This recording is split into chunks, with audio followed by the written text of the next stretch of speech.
नमस्कार। मैं हूं doctor Vrinda Singh, associate professor home science, government girls college Nagaur. आज मैं लर्निंग सिचुएशंस के बारे में बताऊंगी कि लर्निंग सिचुएशंस किसको कहते हैं, क्या है लर्निंग सिचुएशंस।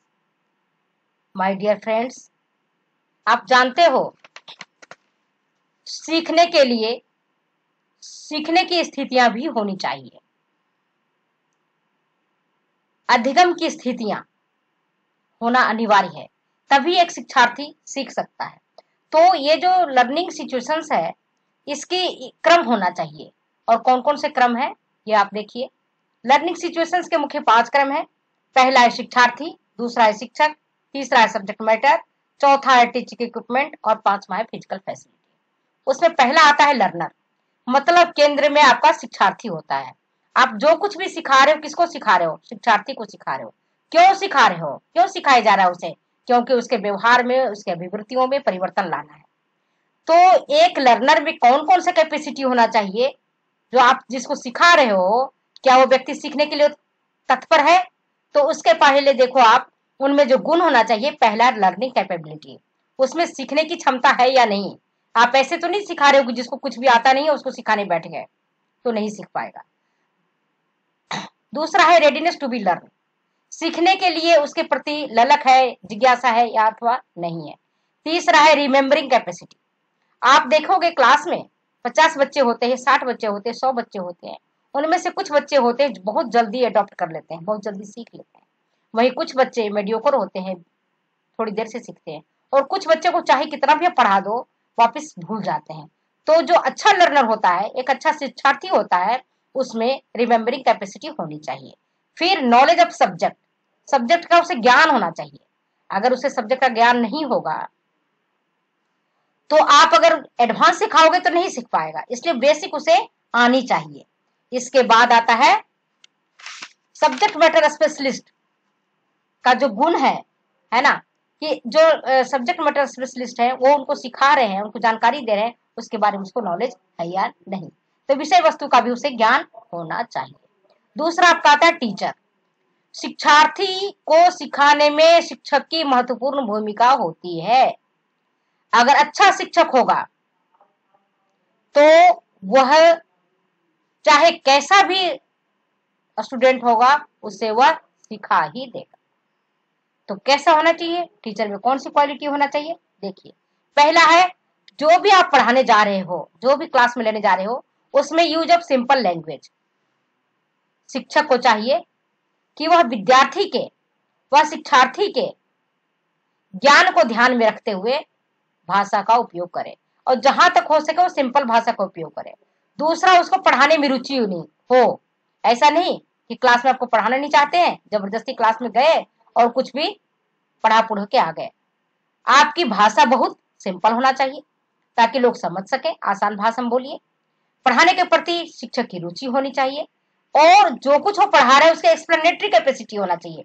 मतलब वो इतने अच्छे तरीके से समझाए कि चाहे बच्चा कितना भी नहीं सीखना चाहता हो, उसके दिमाग में बात अवश्य ही आ जाए। फिर शिक्षार्थी को एनकरेज करने की उसमें कैपेसिटी हो। शिक्षार्थी को कभी ये मत कहो कि आपको आता ही नहीं है, आप नहीं सीख पाओगे, आप इस योग्य नहीं हो, आप चले जाओ क्लास से। नहीं, ऐसा नहीं करना। एक शिक्षक को हमेशा ये कहना है कि आप कर सकते हो, you can do, you can do. आप में कैपेबिलिटी है, आप में कैपेसिटी, आप कर सकते हो, आप करो। नॉलेज अबाउट एविएट्स, और आप जानते हो कि केवल अगर हम बोलते हैं तो वो चीज इतना प्रभावी नहीं होता है जितना कि हम उनको अगर एविएट्स का हम उपयोग करना सिखाते हैं, ऑडियो विजुअल एड्स सिखाते हैं, तो बालक जल्दी सीख लेता है, जबकि दूसरे लोग इसको नहीं सीख पाते हैं। तो आप चीज जैसे आप टीवी देखते हो, सिनेमा देखते हो, सबको जल्दी से याद आ जाता है। नेक्स्ट आपकी है, जो तीसरा बिंदु है सब्जेक्ट मैटर। आप क्या सिखाना चाहते हो? तो आप शिक्षार्थी को जो एक्सटेंशन एजुकेशन में सिखाते हैं, पहले उसका कैसा होना चाहिए? नीड बेस्ड होना चाहिए, मतलब उनकी जरूरत के अकॉर्डिंग होना चाहिए। अगर कोई किसान है, उसको अगर आप ये बताओगे कृषि संबंधी बातें, तो सीख लेगा। इसी प्रकार से गृहिणी है, अगर उसको घर के संचालन संबंधी बातें बताओगे तो सीख लेगा। इसी प्रकार से अगर एनिमल हस्बैंड जो पालन करता है, पशुपालक है, उसको पशुओं के बारे में बताओगे तो रुचि लेकर सीख लेगा। इसके विपरीत अगर किसान को आप कारपेंट्री सिखाओगे तो नहीं सीखेगा, क्योंकि उसको मतलब तो ही नहीं है, वो क्यों सीखेगा इसे। तो आप ये देखिए, नीड बेस्ड होना चाहिए। दूसरा है यूज्ड इन डेली लाइफ, ऐसी चीज सिखाए जो उसको प्रतिदिन के दैनिक जीवन में उसका उपयोग कर सके।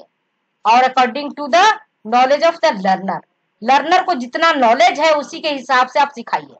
मैंने पहले भी बताया था, लर्नर को अगर बेसिक ज्ञान नहीं है और उसको जटिल बातें बता रहे हैं तो नहीं सीख पाएगा। इसलिए उसको स्टेप बाय स्टेप एक एक करके उन्हें सिखाइए। और लास्ट है इजी टू कम्युनिकेट, आसान तरीके से उसे समझाइए, सरल भाषा का उपयोग करते हुए उनको बताइए, और ऐसा सब्जेक्ट मैटर बताइए जो उनको संतोष प्रदान करता हो। और इस तरह से बताएं कि जटिल वस्तु को भी, जटिल से चीजों को भी आप समझा करके कर सकते हैं। और लास्ट है आपका जो चौथा है वो है फिजिकल फैसिलिटीज।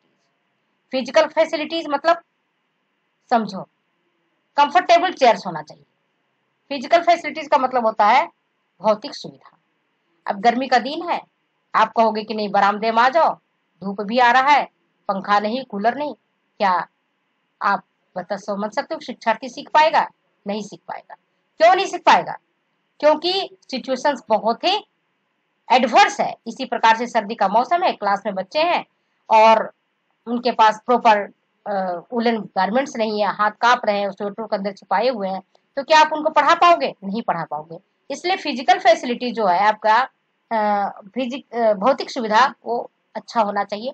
इसके लिए सबसे पहले तो कंफर्टेबल चेयर्स एंड टेबल्स होना चाहिए जिस पर कि शिक्षार्थी बैठ सके। पीसफुल इन्वायरमेंट रखें और गुड लाइट अरेंजमेंट होना चाहिए। मान लो कि लाइट नहीं है, प्रकाश नहीं है, कमरे में प्रकाश की व्यवस्था नहीं है, तो भी उन्हें पढ़ने में मजा नहीं आएगा। और पानी और हवा की अच्छी व्यवस्था होनी चाहिए, तब जो है सो शिक्षार्थी सीख लाएगा। इसके बाद आता है टीचिंग इक्विपमेंट। सिखाने से पहले हमें टीचिंग इक्विपमेंट भी जानकारी लेनी पड़ेगी। तो टीचिंग इक्विपमेंट कैसा होना चाहिए? टीचिंग इक्विपमेंट में आपका इजी टू बी यूज, ऐसा आप टीचिंग इक्विपमेंट लें जिससे कि प्रयोग करना आसान हो, इजिली अवेलेबल हो, आसानी से उपलब्ध हो और वेरी इफेक्टिव हो, बहुत प्रभावशाली हो। मान लो पढ़ाने जा रहे हो, अगर आप AV8 से आप बताते हैं तो बालक उसे बहुत आसानी से सीख लेता है, बहुत आसानी से उसे पढ़ लेता है, बहुत आसानी से उसे समझ लेता है। तो आप ये देखोगे तो लर्निंग सिचुएशंस के अंतर्गत हमने क्या देखा? ये है 5 चीजें जो कि आपको लर्निंग सिचुएशंस को सफल बनाने में कामयाब करता है, जिसमें शिक्षार्थी आपका बीच में है, शिक्षक है और आपके विषय वस्तु, भौतिक सुविधाएं और शिक्षण सामग्री। अब देखते हैं अगर आपके दिमाग में कोई क्वेश्चन आ रहा है तो let's discuss and analyse the situations. और अगर आपके माइंड में किसी प्रकार का कोई क्वेश्चन हो रहा हो, दिमाग में चल रही हो कोई प्रश्न, तो बेशक आप पूछें, यूट्यूब के माध्यम से पूछें, व्हाट्सएप के माध्यम से पूछें, फोन करके पूछें, जहाँ कहीं भी आपको प्रॉब्लम है you can ask. Now thanks you for joining today's class. Lots of thanks again. Thank you.